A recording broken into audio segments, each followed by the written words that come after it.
here in the Junior MPBL and 18 and under in the South Division.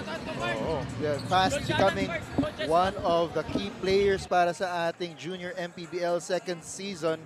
And yung minention nga nitong ni Coach Joseph Guion, that is Wilhelm Lawrence Cabonilas. He is our Don Benito's player of the game.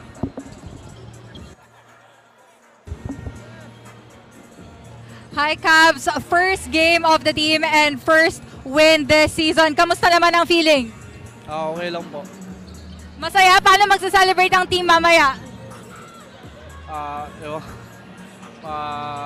Mamaya, ngayon lang kami nagkilala pero mamaya pag-usapan na namin lahat. Pero masaya po kami na nanalo po kami noong una.